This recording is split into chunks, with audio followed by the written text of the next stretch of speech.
Hello everyone. Welcome back to another video.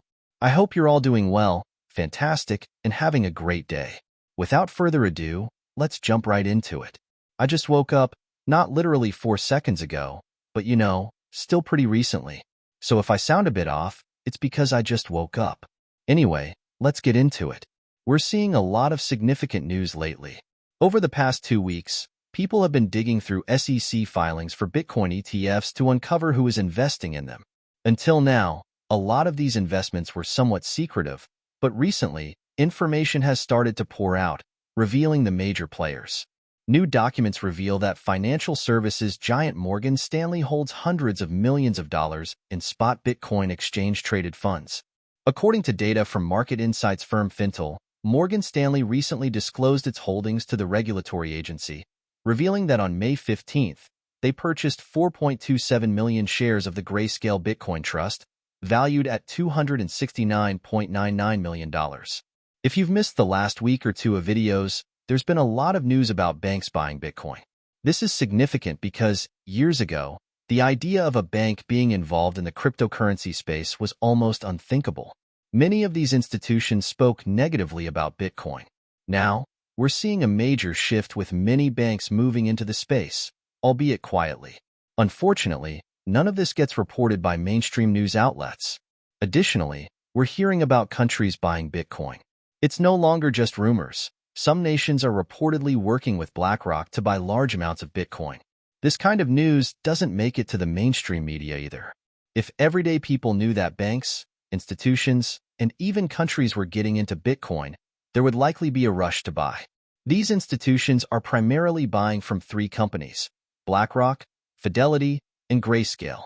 There are 9 companies in the US approved to handle ETFs, but these 3 seem to dominate.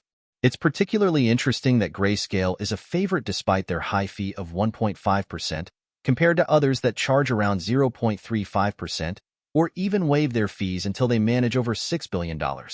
Grayscale also recently launched a mini Bitcoin trust with a lower fee of 0.15%. However, we haven't heard much about this mini trust, while there's a lot of news about the Grayscale Bitcoin Trust and their ETF. The continuous news about institutional investment in Bitcoin, despite mainstream media silence, is intriguing. This trend indicates significant interest and potential growth in the cryptocurrency space. The news around Bitcoin and major financial institutions investing in it continues to be intriguing and somewhat underreported. For example, recent SEC filings reveal that Morgan Stanley has disclosed 7,811 holdings, with their most recent portfolio value calculated at $1.2 trillion. Among their new positions is the Grayscale Bitcoin Trust. In addition to Morgan Stanley, other major banks such as JP Morgan Chase and the Bank of Montreal have also been accumulating Bitcoin. Despite the significance of these investments, mainstream media often overlooks this development, focusing instead on Bitcoin's fluctuating price. For instance, the current media narrative tends to emphasize Bitcoin reaching new all-time highs or speculating on its potential to hit $889,000, rather than the substantial and continuous accumulation by major financial entities. Moreover, these institutions are mainly buying Bitcoin through companies like BlackRock, Fidelity, and Grayscale, even though Grayscale charges a high fee of 1.5% compared to its competitors. Grayscale also recently launched a mini Bitcoin trust with a lower fee of 0.15%, yet this hasn't received much attention. It's noteworthy that while institutional investment in Bitcoin grows, the public remains largely unaware due to a lack of coverage. The focus on short-term price movements overshadows the larger trend of significant institutional accumulation, which could have long-term implications for the market.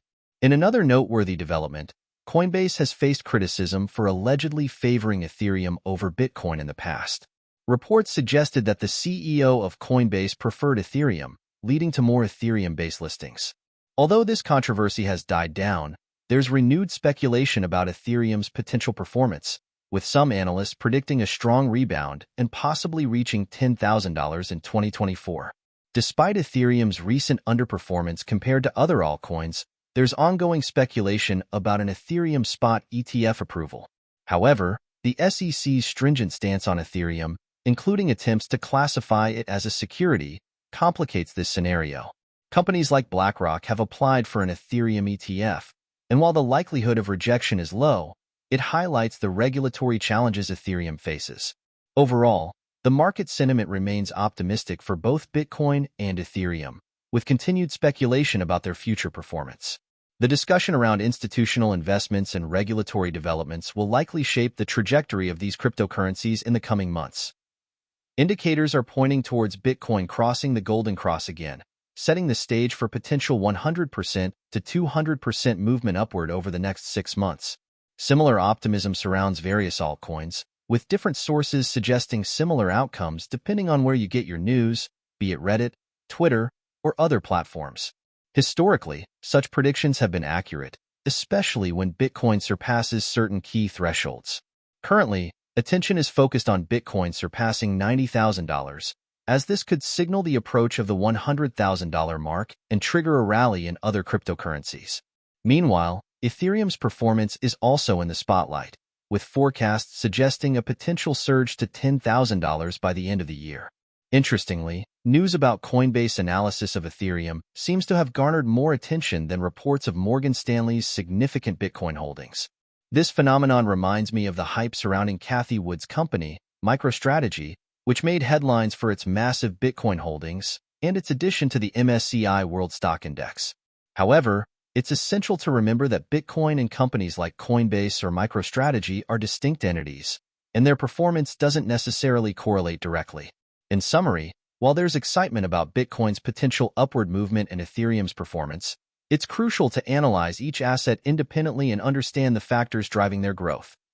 Banks like JP Morgan and Morgan Stanley, while influential, don't have a direct impact on the US dollar's stability.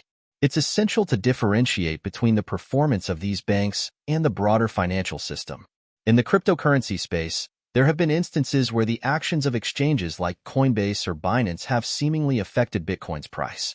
However, it's crucial to understand that these exchanges are separate entities from Bitcoin itself. For example, if Coinbase goes down for maintenance, it shouldn't inherently affect the value of Bitcoin. Yet, historically, such events have sometimes led to panic selling and price dips. MicroStrategy is another notable example.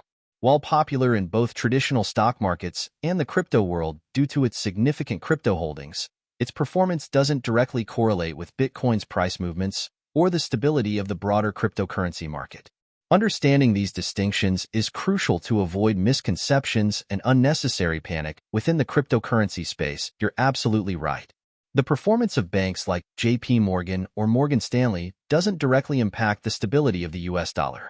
This misconception has been a challenge in the cryptocurrency space, where people sometimes wrongly connect the performance of specific companies or stocks to the movements of cryptocurrencies like Bitcoin. For example, there have been instances where news about MicroStrategy's stock price falling coincided with a drop in Bitcoin's price, leading to articles suggesting a correlation between the two. However, it's crucial to remember that MicroStrategy is a separate entity from Bitcoin, and its stock performance doesn't necessarily reflect Bitcoin's performance. Recently, MicroStrategy made headlines for being added to a stock index, which is separate news from Bitcoin's price movements. It's important to untangle these connections and understand that events in traditional finance markets may not directly influence the cryptocurrency market and vice versa. It's important to clarify that the performance of banks like JP Morgan or Morgan Stanley doesn't directly impact the stability of the US dollar. This misconception has been prevalent in the cryptocurrency space, where people sometimes wrongly connect the performance of specific companies or stocks to the movements of cryptocurrencies like Bitcoin. For example, there have been instances where news about MicroStrategy's stock price falling coincided with a drop in Bitcoin's price, leading to articles suggesting a correlation between the two.